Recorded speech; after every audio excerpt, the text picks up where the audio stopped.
Yes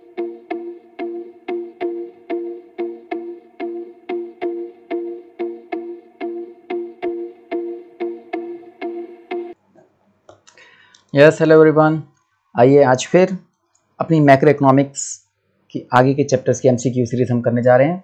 और आज पकड़ लें अपना यूनिट 5 बैलेंस ऑफ पेमेंट्स, यानी कि जो फॉरेन एक्सचेंज के साथ का चैप्टर है आपका बीओपी का, उसकी एमसीक्यू क्वेश्चंस आज की क्लास के अंदर करेंगे। सॉरी, तो हमने पिछली क्लास के अंदर हमने जो मैक्रो इकोनॉमिक्स की क्लासेस की हमने क्वेश्चंस किए एमसीक्यू, आज उसी सीरीज को आगे बढ़ा रहे हैं और आपके बीओपी के एमसीक्यू क्वेश्चंस करने जा रहे हैं। तो welcome learn commerce, I am Ravi Batra with you. और आज की वीडियो को स्टार्ट करते हैं बीओपी के एमसीक्यू। और आज की वीडियो अगर पसंद आए तो आप लाइक करना, शेयर करना और जो नए लोग नहीं जुड़ते हैं सब्सक्राइब भी करना। लेकिन जैसे मैंने कहा था कि आज भी आपकी अपनी टेक्स्ट बुक के ही क्वेश्चंस हैं, ये आपकी टेक्स्ट बुक के क्वेश्चंस एमसीक्यू हैं जो आज हम रिवाइज करने जा रहे हैं। तो अलग से अभी नहीं है ये वाले, अलग से क्वेश्चंस मैंने आपके ऑलरेडी अपलोड कर रखी है वीडियोस, आप उसको देख सकते हो आपकी इसी यूट्यूब चैनल के अंदर लर्न कॉमर्स के अंदर। आपको मेरी जो बाकी क्वेश्चंस हैं बीओपी के आपके एमसीक्यू के वो ऑलरेडी डले पड़े हैं, वो आप देख सकते हैं। लेकिन आज हम अपनी आपकी जो टेक्स्ट बुक है उसी के क्वेश्चंस आज हम करने जा रहे हैं। तो इस टेक्स्ट बुक के क्वेश्चंस के एमसीक्यू आइए चलते स्टार्ट करते हैं। ये देखो, ये आपके पास कुछ एमसीक्यू आपकी स्क्रीन पे आ रहे हैं, तो इसको हम लेके चल रहे हैं। ओके, सो ये आपका पहला क्वेश्चन है। आप इसको थोड़ा सा बड़ा करते हैं इसको ताकि ज़्यादा क्लियर हो जाएगा। ठीक है, आप क्लियर हो रहा होगा और बड़ा करते हैं। चलो, ये आप बिल्कुल क्लियर हो गया आपके लिए। ठीक है, तो ये आपकी स्क्रीन पे आ रहा है पहला क्वेश्चन और इसको हम राइट करते हैं। तो देखिए पहला क्वेश्चन इस बीओपी के क्वेश्चंस के अंदर पहला आपके पास आ रहा है, who out of the following is included in residents in BOP transaction. BOP transaction के अंदर हम रेजिडेंट्स में क्या इंक्लूड करते हैं, रेजिडेंट्स के अंदर हम क्या इंक्लूड करते हैं, कौन कौन से इंक्लूड। या देखो इसमें भी ऐसी बात है कि एक से ज़्यादा आंसर हो सकते हैं, जैसे ऊपर लिखा हुआ देयर में बी वन और more than one correct answer. तो हमें अगर जितने भी करेक्ट हैं सबके सब मार्क करने हैं। तो who out of the following is included in residents, firms, B foreign military personnel, C government agencies और डी इंडिविजुअल्स। तो कौन कौन इंक्लूड होता है बताओ।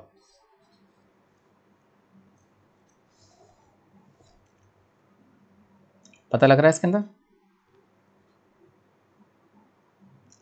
अब इसके अंदर आपके पास रेजिडेंट्स के अंदर फर्म्स भी आती हैं, गवर्नमेंट भी आती है और इंडिविजुअल्स भी आते हैं। तो रेजिडेंट्स के अंदर तीनों लोग आएंगे, ए बी, सी बी और डी तीनों आएंगे। ओके, तो how to are the following in residents in BOP transactions, तीनों। तो ए भी है, सी भी है और डी भी है। तीनों लोग रेजिडेंट्स की डेफिनेशंस में आते हैं बीओपी, लेकिन फॉरेन मिलिट्री पर्सनल नहीं आते रेजिडेंट्स की डेफिनेशन के अंदर बीओपी ट्रांजैक्शंस के अंदर। ठीक है, चलो नेक्स्ट करते हैं। नेक्स्ट आपके पास है an accounting statement that provide the systematic record of all the economic transactions between residents of a country and the rest of the world. बताओ इसका आंसर नजर आ रहा है आपको? तो ये एक डेफिनेशन है, एक ऐसी अकाउंटिंग स्टेटमेंट जो एक सिस्टमेटिक रिकॉर्ड प्रोवाइड करती है सभी ट्रांजैक्शंस का इंडिया के रेजिडेंट्स और रेस्ट ऑफ वर्ल्ड के साथ। तो ये सिंपल डेफिनेशन है आपकी बीओपी की। तो बैलेंस ऑफ पेमेंट्स एक ऐसी अकाउंटिंग स्टेटमेंट है which provide a systematic record of all economic transactions between residents of country and the rest of the world. Okay, ये हो गया आपका सेकंड का A part. Third, BOP is a dash concept. बता सकते हो ये कौन सा कंसेप्ट है? स्टॉक, फ्लो, दोनों या neither A nor B. BOP को हम कैसे बनाते हैं? At a particular point of time या over a period of time. हमेशा बीओपी जो बनता है ये पूरे साल का बनता है, 1 अप्रैल से 31 मार्च जैसे बने पूरे साल का। इसका मतलब it is recorded, it is जो भी ट्रांजेक्शन रिकॉर्ड होगी they are recorded over a period of time. तो जब over a period of time record होता है तो यहाँ पर हम इसको फ्लो कंसेप्ट कहेंगे। तो balance payments is a flow concept, not a stock concept. Question number 4, inflow of, ये सेकंड हो गया। फोर्थ है हमारे पास inflow of foreign exchange. Foreign exchange inflow जब आएगा तो कौन सी साइड पे जाएगा, क्रेडिट साइड या डेबिट साइड? आपको पता है जब भी हम अपना बीओपी बनाते हैं तो जितने भी रिसिट्स होती हैं वो आपकी क्रेडिट साइड पर। तो जैसे मैंने बताया ना आपको, यहाँ पर अगर मैं बीओपी बना रहा हूँ तो आपकी रिसिप्ट सारी इधर आएंगी और पेमेंट सारी इधर आएंगी, और रिसिप्ट्स को हम क्रेडिट आइटम्स बोलते हैं और पेमेंट्स के लिए हम डेबिट आइटम्स। ठीक है, तो ये आपको थोड़ा सा बताता जाऊंगा चीजें। तो ये आपका जो इनफ्लो है देश के अंदर, जो फॉरेन एक्सचेंज आ रहा है, ये कहाँ पे जाएगा? ये आपका क्रेडिट साइड पर जाएगा, यहाँ पर आएगा। तो it is recorded on the credit side. Question number 5, when receipts of foreign exchange are more than payment of foreign exchange, यानी कि जब ये रिसिप्ट साइड आपकी ज्यादा हो जाएगी पेमेंट साइड से, तो बीओपी क्या कहलाएगा? बैलेंस्ड, सरप्लस, डेफिसिट या नन ऑफ दिस? क्या कहलाएगा? When receipts of foreign exchange are more than the payment of foreign exchange। Simple सी बात है, जब रिसिप्ट ज्यादा होंगी इसका मतलब ये सरप्लस ही होगा, क्योंकि आपके पैसे ज्यादा आ रहे हो जा कम रहे हैं, तो it is called surplus. Okay, चलो आगे बढ़ते हैं। अब अगले 3 क्वेश्चन 6, 7, 8 को देखते हैं।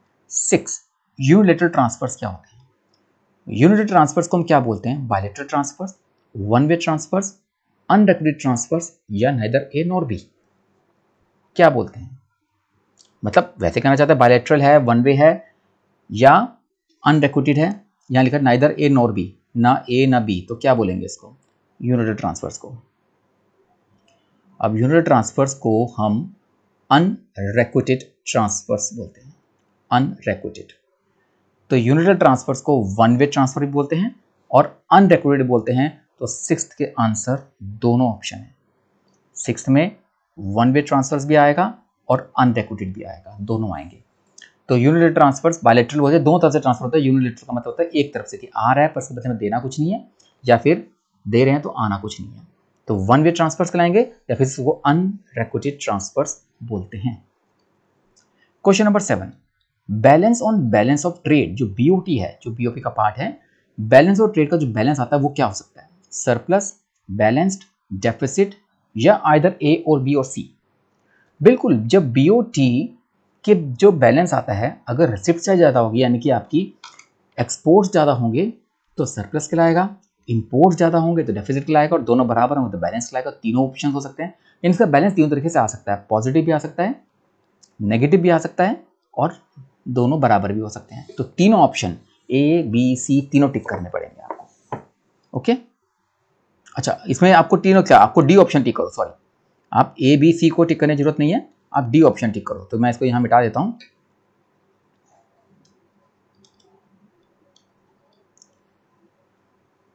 ओके, तो ये आपका डी लिख दो, आइदर ए और बी और सी, तीनों ऑप्शन की आपको जरूरत नहीं है, डी ही लिख दो, क्योंकि तीनों में से कोई भी हो सकता है। Next question, which of the following is a component of BOP? BOP में से इसमें से कौन सा कंपोनेंट है? Current account, capital account, nominal account या रियल अकाउंट? देखो, बीओपी के दो ही पार्ट्स होते हैं, करंट अकाउंट और कैपिटल अकाउंट। इसका मतलब दोनों ए भी ऑप्शन है और बी भी ऑप्शन है, तो दोनों ऑप्शन इसमें आएंगे 8th क्वेश्चन में, करंट अकाउंट भी, कैपिटल अकाउंट भी। नेक्स्ट क्वेश्चन पे चलते हैं। ये आपके पास नेक्स्ट 4 क्वेश्चंस आपके सामने स्क्रीन पर है, 9, 10, 11, 12। 9 नंबर पे आपको दे रखा है export and import of goods. Goods का एक्सपोर्ट इंपोर्ट जो होता है उसको क्या बोलते हैं? Invisible trade, visible trade, one side transactions या अनरिक्विटेड ट्रांसफर्स? देखो, गुड्स का एक्सपोर्ट इंपोर्ट जिसको हम देख सकते हैं, छू सकते हैं, तो उसको बोलते हैं विजिबल ट्रेड। अगर सर्विसेज आएंगी तो वो इनविजिबल ट्रेड आएंगी, इंडिविजिबल नहीं, इनविजिबल आएगा। तो इनविजिबल ट्रेड जो होता है हमारा वो कहलाता है सर्विसेज के लिए, और विजिबल ट्रेड आता है गुड्स के लिए, मर्चेंडाइज के लिए, जिसको हम देख सकते हैं। तो 9th का हो गया B part, visible trade. Question number 10 आपकी स्क्रीन पर है, dash refers to the difference between export and imports of visible item. जैसे ऊपर बताया मैंने आपको, विजिबल आइटम्स के एक्सपोर्ट्स और इंपोर्ट्स के डिफरेंस को हम क्या बोलते हैं? इसको हम बैलेंस ऑफ ट्रेड बोलते हैं, BOT, क्योंकि गुड्स के ही, विजिबल आइटम मतलब गुड्स, तो मैंने यहाँ बताया आपको कि गुड्स के एक्सपोर्ट इंपोर्ट के डिफरेंस को हम बैलेंस ऑफ ट्रेड बोलते हैं। ओके, ये हो गया क्वेश्चन 10, यानी 10 क्वेश्चन आपके समझ आ गए होंगे। अगर आपको समझ आ रहे हैं, स्क्रीन पे सब कुछ नजर आ रहा है, क्लियर हो रहा है, तो लाइक और शेयर जरूर करो, और नए जुड़ते हैं सब्सक्राइब जरूर करो। आने वाले टाइम पर बहुत अच्छी वीडियोस आपको और मिलने वाली हैं। 11th नंबर पे है autonomous transactions take place on real account, capital account, current account या इनमें से कोई भी नहीं। ऑटोनोमस ट्रांजैक्शंस कहाँ पे आती हैं? देखो, ऑटोनोमस ट्रांजैक्शंस जो हैं ये होती हैं आपकी जो प्रॉफिट मोटिव के लिए की जाती हैं, जिसमें बीओपी बराबर आए ना आए फर्क नहीं पड़ता, ये आपस में किसी पर डिपेंड नहीं होती। इंडिपेंडेंट होती हैं। तो ये जो ऑटोनोमस ट्रांजैक्शंस हैं ये करंट अकाउंट में भी आ सकती हैं और कैपिटल अकाउंट में भी आ सकती हैं, लेकिन जो एकोमोडेटिंग ट्रांजैक्शंस होती हैं वो सिर्फ कैपिटल अकाउंट में आती हैं। वो आगे क्वेश्चन आएंगे तो वहाँ भी क्लियर हो जाएगा, लेकिन आप लोग बता रहा हूँ ऑटोनोमस ट्रांजैक्शंस आपको दोनों साइड्स पे आ सकती हैं, करंट अकाउंट में भी आ सकते हैं, कैपिटल अकाउंट में भी आ सकती हैं, लेकिन एकोमोडेटिंग सिर्फ कैपिटल अकाउंट में आएंगी। तो इसका मतलब ये 11th का क्वेश्चन का आंसर क्या हुआ? Autonomous transactions take place on capital account और करंट अकाउंट, दोनों 11th के बी और सी दोनों ऑप्शन है। ओके, चलो नेक्स्ट 12th है dash transactions are taken to cover the deficit और सरप्लस इन ऑटोनोमस ट्रांजैक्शन। अगर ऑटोनोमस ट्रांजैक्शंस में कोई डेफिसिट सरप्लस आता है उसको कवर करने के लिए कौन सी ट्रांजैक्शन की जाती है? उसको कवर करने के लिए हम एकोमोडेटिंग ट्रांजैक्शंस करते हैं। मैंने बताया था एकोमोडेटिंग जो होती है इनको जो सिर्फ कैपिटल अकाउंट में आती हैं और वो इसलिए की जाती है ताकि आपका बीओपी बराबर आ जाए। क्वेश्चन नंबर 13 देखो, dash is the difference between value of goods sold to the rest of the world and the value of goods imported from rest of the world. Options आपके पास हैं BOP, B BOT balance of trade, C balance of current account या balance of capital account. Question देखो difference किसके बीच में बता रहा है? वैल्यू ऑफ गुड्स सोल्ड, जितने गुड्स हमने बेचे दुनिया में और कितने गुड्स हमने इंपोर्ट किए दुनिया से, ये गुड्स की बात कर रहा है। जब गुड्स की बात कर रहा है तो साफ बात आ गई सिर्फ आपका बैलेंस ऑफ ट्रेड, क्योंकि विजिबल ट्रेड में सिर्फ आपके पास बीओटी के अंदर चीजें आती हैं। तो ये जब गुड्स को बेचना और गुड्स को खरीदने की बात कर रहा है तो यहां पर बात करेंगे बीओटी यानी बैलेंस ऑफ ट्रेड की। ये भी बीओटी है आपका, ठीक है। क्वेश्चन नंबर 14 पे आते हैं आप। 14 क्वेश्चन है gifts and remittances to abroad. अगर बाहर विदेशों में अपने गिफ्ट्स भेजेंगे या रेमिटेंसेस भेजेंगे उसको कहाँ रिकॉर्ड करेंगे? 4 साइड्स हैं, करंट अकाउंट की क्रेडिट साइड या करंट अकाउंट की डेबिट साइड, या इधर लिखा हुआ है कैपिटल अकाउंट की डेबिट साइड या क्रेडिट साइड, कहाँ पे जाएंगी? पहले आपको पता लगाना है कि कौन से अकाउंट में जाएगा, फिर बताना है कौन से साइड पे जाएगा। 2 चीज़ें पता लगानी है। सबसे बड़ी बात, अगर हम टू अब्रॉड की बात कर रहे हैं, हमने भेजे हैं, जब भेजे हैं तो ये तो आपके पास पेमेंट हो गई। अब पेमेंट कहाँ पे आती है? पेमेंट आपकी डेबिट साइड पे आती है। तो यानी कि इसमें से क्रेडिट साइड वाले ऑप्शन तो खत्म हो गए, ना ये ए होगा ना डी होगा, तो क्रेडिट साइड पे तो आएगा ही नहीं। तो इस तरीके से 2 ऑप्शन तो आपने कैंसिल ही कर दिए। तो गिफ्ट्स अगर आप बाहर भेज रहे हो तो ये आपके पास क्रेडिट साइड पे नहीं आ सकता, तो 2 ऑप्शन कैंसिल। अब रहेगा डेबिट साइड। अब डेबिट साइड कैपिटल अकाउंट या करंट अकाउंट।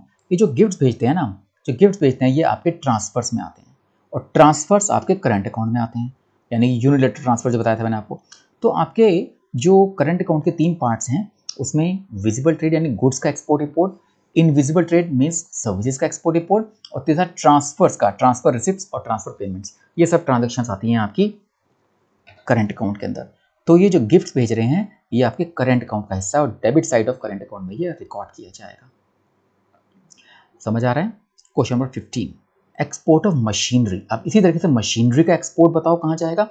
जब हम एक्सपोर्ट कर रहे हैं किसी चीज को तो सिंपल सी बात है, इससे फॉरेन करेंसी आएगी, तो इसका मतलब हमारी ये रिसिप्ट साइड पर आएगा।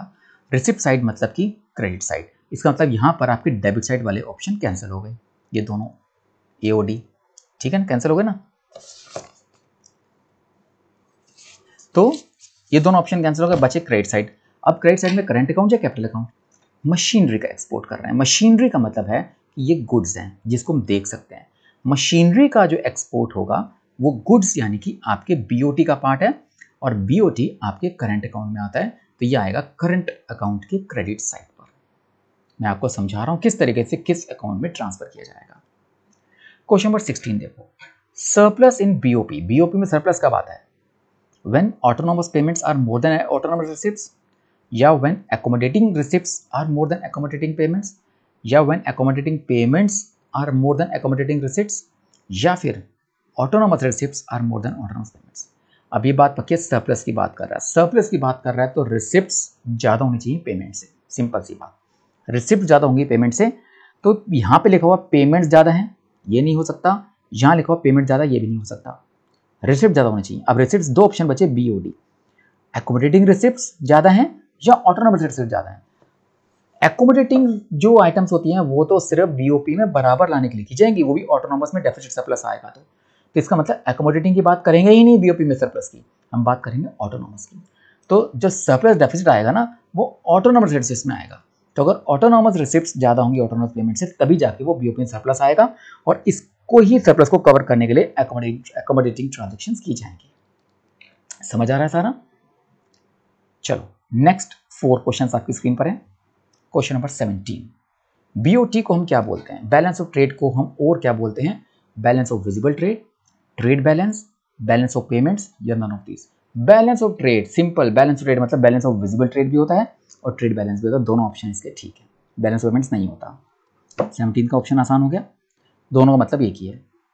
इसी तरीके से इंपोर्ट ऑफ मशीनरी, जैसे हमने पहले किया था, इंपोर्ट ऑफ मशीनरी को रिकॉर्ड करेंगे डैश अकाउंट में और बोरोइंग फ्रॉम अब्रॉड को रिकॉर्ड करेंगे हम डैश अकाउंट में। कौन से अकाउंट में रिकॉर्ड करेंगे? करंट या कैपिटल? आपको ये बताना है साहब। Current capital, capital current, capital capital, current current, simple 4 option हैं। मशीनरी का इंपोर्ट, मशीनरी हमारी कहाँ जाती है? विजिबल में। विजिबल यानी कि ऊपर का पार्ट जो हो गया करंट अकाउंट का पार्ट, तो इंपोर्ट ऑफ मशीनरी जाएगी करंट अकाउंट में, ठीक। और बोरोइंग्स फ्रॉम अब्रॉड, लोन लेना, लोन देना, एसेट्स बेचना, एसेट्स खरीदना, मतलब इन्वेस्टमेंट्स करना, इन्वेस्टमेंट्स बाहर से होना, ये सब जाती है हमारी कैपिटल अकाउंट के अंदर, कैपिटल रिसिप्ट्स और कैपिटल पेमेंट्स के अंदर। तो ये जो लोन लिया गया है ये हम कैपिटल अकाउंट में डालेंगे। तो करंट फर्स्ट पार्ट और कैपिटल सेकंड पार्ट, तो ऑप्शन हो गया इसके अंदर ए, ठीक है। 19th, foreign exchange transactions dependent on other foreign exchange transactions. ऐसी ट्रांजैक्शन जो दूसरी फॉरेन एक्सचेंज ट्रांजैक्शन पर डिपेंड करेंगी, वो कौन सी कराएंगी? Current account transactions, capital account transactions, autonomous transactions या एकोमोडेटिंग ट्रांजैक्शंस। तो एक चीज आपको पढ़नी है, जो ट्रांजैक्शन दूसरों पर डिपेंड होती हैं वो हमारी कहलाएंगी एकोमोडेटिंग, लेकिन क्योंकि ऑटोनोमस ट्रांजैक्शंस कभी किसी पर डिपेंड नहीं होती, वो अपने आप में प्रॉफिट मोटिव के लिए की जाती हैं। तो ऐसी फॉरेन एक्सचेंज ट्रांजैक्शंस जो दूसरी फॉरेन एक्सचेंज ट्रांजैक्शन डिपेंड करेंगी, उसको बोलेंगे हम एकोमोडेटिंग ट्रांजैक्शंस। और उसी जुड़ा हुआ 20th क्वेश्चन है, ऐसी foreign exchange transactions which are independent of other transaction, जो दूसरी ट्रांजैक्शन पर डिपेंड नहीं करती, उसको क्या बोलते हैं? Autonomous transactions. तो इस तरीके से आपको ये दोनों ऑप्शंस आपके क्लियर हो गए होंगे। आगे बढ़ते हैं, आपके पास 21 क्वेश्चन है, बीओपी का डेफिसिट कब होता है? Balance of deficit is the excess of. Deficit का मतलब क्या होता है? पेमेंट ज्यादा होनी चाहिए। तो जैसे पहले बताया था, करंट अकाउंट पेमेंट ज्यादा है करंट अकाउंट रिसिप्ट से, या कैपिटल अकाउंट पेमेंट ज्यादा है कैपिटल अकाउंट रिसिप्ट से। सी ऑप्शन, ऑटोनोमस पेमेंट ज्यादा है ऑटोनोमस रिसिप्ट से, या अकोमोडेटिंग पेमेंट ज्यादा है अकोमोडेटिंग रिसिप्ट से। क्या आएगा? बैलेंस ऑफ पेमेंट्स का डेफिसिट, जैसे सरप्लस बताया था, डेफिसिट भी आपकी एकोमोडेटिंग की वजह से नहीं हो सकता, ये होगा ऑटोनोमस की वजह से। तो ऑटोनोमस पेमेंट्स अगर ज्यादा होंगी ऑटोनोमस रिसिप्ट से, तभी आपके पास डेफिसिट आएगा। करंट अकाउंट या कैपिटल अकाउंट, वैसे करंट अकाउंट से भी हो सकता है, पर हम ऑटोनोमस की बात करेंगे इसके अंदर, ठीक है, क्लियर। वैसे इससे भी हो सकता है, ए ऑप्शन से भी हो सकता है, when current account payments are more than current account receipts, तो इसकी वजह से भी हो सकता है। तो आप चाहो तो ए और सी दोनों ऑप्शन दे सकते हो, कोई गड़बड़ नहीं है, ओके। लेकिन डेफिसिट आएगा ऑटोनोमस की वजह से। 22nd क्वेश्चन, अब ये 22, 23, 24 तीन क्वेश्चन आपके सामने हैं। 22 कह रहा है, अ कंपनी एक इंडिया में लोकेटेड है, receive a loan from a company located abroad. हमारी इंडियन कंपनी को, इंडिया में लोकेटेड कंपनी है, उसको लोन मिला बाहर की एक कंपनी से। तो इस ट्रांजैक्शंस को हम बीओपी में कहाँ शो करेंगे? क्रेडिट साइड या डेबिट साइड, किसके? करंट अकाउंट या कैपिटल अकाउंट? लोन, लोन लेना, पहले तो पैसी बात है, लोन लेना, आपका लोन लेना देना कैपिटल अकाउंट में जाता है। तो अगर हम वैसे देखा जाए तो आपकी कैपिटल अकाउंट के अंदर ट्रांजैक्शन आएंगी, करंट अकाउंट में नहीं आएंगी। कभी भी लोन मिलेगा तो करंट अकाउंट की ट्रांजैक्शंस खत्म हो गई हैं आपकी, बची कैपिटल अकाउंट की। अब ये लोन मिला है, लोन मिला है मतलब कि बाहर से फॉरेन करेंसी आई है, बाहर से फॉरेन करेंसी आने का मतलब आपके रिसिप्ट साइड पर आएगा लोन लेना। तो रिसिप्ट साइड मतलब क्रेडिट साइड, तो आपका चला जाएगा कैपिटल अकाउंट के क्रेडिट साइड पर। एक इंडियन कंपनी है, इंडिया में लोकेटेड है, उसने इन्वेस्ट किया है बाहर, invest in company located abroad. इस ट्रांजैक्शन को रिकॉर्ड करेंगे, ऐसे आपको पता लगाना है। अब ये इन्वेस्टमेंट जो की है ये भी आपकी कैपिटल अकाउंट में आती है, तो करंट अकाउंट में नहीं आएगी, तो दोनों करंट अकाउंट ट्रांजैक्शन यहाँ पे कैंसिल कर दी हमने, ना क्रेडिट ना डेबिट, बची आपकी कैपिटल अकाउंट की साइड। अब ये इन्वेस्टमेंट जब की है तो यहाँ से फॉरेन करेंसी बाहर जा रही है देश के, जब बाहर जा रही है तो ये क्या कहलाएगी? ये आपकी पेमेंट साइड पे आएगी, और पेमेंट साइड मतलब debit side of capital account में आएगी, तो डी ऑप्शन हो गया इसका, ठीक है। इस तरीके से आपको चीजों को क्लियर करना है। करंट अकाउंट का सरप्लस क्या कहलाता है? Debt credit items are more than debit items, या नेट इनफ्लो फॉरेन एक्सचेंज, या nation either lender to the rest of the world, या सारे क्या होंगे? करंट अकाउंट सरप्लस का मतलब क्या होता है कि आपके पास क्रेडिट आइटम ज्यादा है डेबिट आइटम से, ये दो बात पक्की है, ठीक। तो क्रेडिट आइटम्स ज्यादा हैं डेबिट आइटम से, ये ठीक है, सरप्लस है, और इसका मतलब नेट इनफ्लो भी है। नेट इनफ्लो है मतलब देश के अंदर फॉरेन करेंसी आ रही है, तो क्रेडिट आइटम्स ज्यादा है, तो नेट इन्फ्लो हुआ हमारे देश के अंदर। और सी पार्ट लिखा हुआ नेशन एज अ लेंडर, यानी नेशन जो है वो लोन ज़्यादा दे रहा है। ये नहीं है, क्योंकि लोन देने का मतलब है अगर हम लोन देते हैं किसी को तो हमारी पेमेंट साइड पे जाएगा, रिसिप्ट साइड पे नहीं जाएगा। तो इसका मतलब यहाँ पर ऑल नहीं हो सकते, यहाँ सिर्फ ए और बी दो ऑप्शन है। क्रेडिट आइटम ज़्यादा होंगे डेबिट आइटम, ये ठीक है, इसलिए सरप्लस आएगा। और क्योंकि इससे नेट इनफ्लो भी आ रहा है फॉरेन एक्सचेंज का, ये भी ठीक है। लेकिन नेशन लेंडर है, लेंडर नहीं है, रिसीव कर रहा है, रिसीव करेगा तभी आपका रिसिप्ट साइड पे ज़्यादा चीज आएगी। 25 क्वेश्चन है, the current account of BOP includes transaction related to. BOP के करंट अकाउंट में ट्रांजेक्शंस कौन सी आती हैं? लैंडिंग टू फॉरेन कंट्रीज नहीं, करंट अकाउंट में कभी भी लैंडिंग, बोरिंग या इन्वेस्टमेंट्स नहीं आती, ठीक, ये नहीं आएगा। बोरिंग्स भी नहीं आएंगी। Export import of visible items, yes, invisible items आती हैं, सर्विसेज आती हैं, और फॉरेन इन्वेस्टमेंट्स भी नहीं आएंगी। तो इन्वेस्टमेंट्स, बोरिंग, लैंडिंग नहीं आती, यहाँ सिर्फ आएंगे export import of visible, invisible या विजिबल आइटम्स, इन चारों में से। 26 क्वेश्चन है, बीओटी में 300 करोड़ का डेफिसिट दे रखा है और आपके एक्सपोर्ट्स हैं 1200। आपका जो बीओटी का होता है फॉर्मूला वो होता है एक्सपोर्ट्स माइनस इंपोर्ट्स, ठीक है। अब क्योंकि बीओटी आपका माइनस में दे रखा है और एक्सपोर्ट्स आपके दे रखे हैं 1200, तो यहाँ से आप इंपोर्ट्स निकाल सकते हो। तो इंपोर्ट्स कितने हो जाएंगे, इसको इधर ले जाएंगे तो आपके पास हो जाएगा 1500। तो आपके पास जो इंपोर्ट्स होंगे वो 1500 करोड़ के आ जाएंगे। तो आपका आंसर सिंपल हो गया। अब क्योंकि घाटा है 300 करोड़ का, तो सिंपल सी बात है, इंपोर्ट ज़्यादा होने चाहिए 300 से, तो 1200 के एक्सपोर्ट्स है तो 1500 करोड़ के इंपोर्ट्स होंगे। डेफिसिट या सरप्लस, बीओपी में अगर डेफिसिट सरप्लस आएगा तो किसकी वजह से आता है?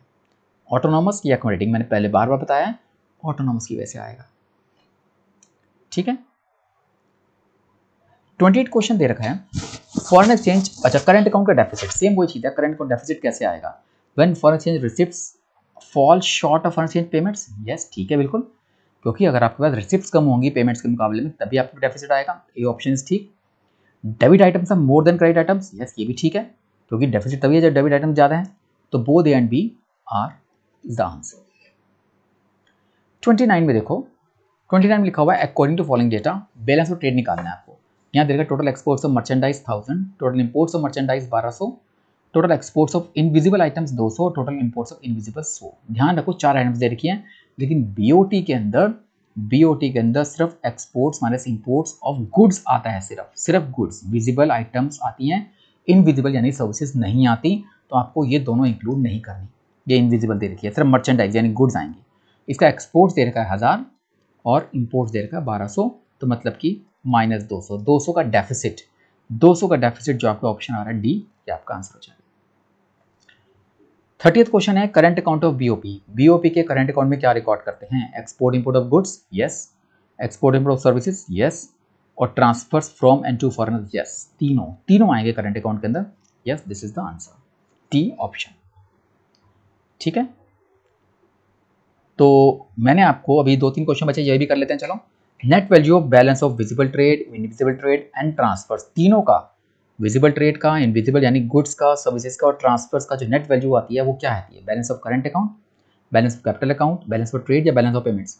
नहीं, जब 3 आइटम दे रखी हैं, 3 आइटम्स करंट अकाउंट के अंदर आती हैं, तो ये बैलेंस ऑफ करंट अकाउंट में आएगा, क्योंकि बीओटी में सिर्फ गुड्स आते हैं और कैपिटल में सिर्फ कैपिटल ट्रांजेक्शन आती हैं और बीओपी में चारों आती हैं, ओके। तो करंट अकाउंट में 3 चीज़ें आती हैं। नेक्स्ट क्वेश्चन 32 है, जो कि देर का which of the following items is included, इसमें से कौन सा बीओपी में इंक्लूड होगा? इनविजिबल, यस होगा, विजिबल भी होगा, कैपिटल ट्रांसफर सारे होंगे, बीओपी में सारे होते हैं, यस ऑल ऑफ दिस। और लास्ट क्वेश्चन है, an Indian real estate company को रेंट मिला गूगल से, न्यूयॉर्क में गूगल कंपनी है, वहां से रेंट मिला है, इस ट्रांजेक्शन को कहाँ रिकॉर्ड करेंगे? Dash side of dash account. अब ये मिला है तो सिंपल क्रेडिट साइड पे आएगा, रेंट मिला है तो क्रेडिट साइड पे तो आएगा, लेकिन किस अकाउंट में आएगा? ऑप्शन क्या है? ऑप्शन इसमें है आपके पास करंट या कैपिटल, तो क्रेडिट साइड पर आएगा। और कौन से अकाउंट में? ये जो रेंट मिलता है ये आपकी सर्विसेज में आता है, सर्विसेज आपकी करंट अकाउंट में आती हैं, इसलिए ये credit side of current account का ऑप्शन है। इसका आंसर हो गया 33 का ए पार्ट, ठीक है। तो ये मैंने आपको ऑप्शंस सारे करा दिए। तो ये आपके एमसीक्यू थे। तो आज की इस वीडियो के अंदर आपने बीओपी के जितने भी एमसीक्यू आपकी बुक के टेक्स्ट बुक के थे मैंने आपको समझा दिया किस तरीके से करने, सिर्फ याद नहीं करने, समझ के करने, ठीक है ना। तो इस तरीके से आपके पास ये क्वेश्चन खत्म होते हैं। एंड बाकी के लिए आगे आने वाली वीडियोस के लिए आप बने रहिए। बी कनेक्टेड लर्न कॉमर्स और stay safe at health. Okay, अपना हेल्दी रहिए, घर में स्टे करिए, सेफ रहिए and be connected learn commerce. Thank you once again. Goodbye. I will be with you very soon once again.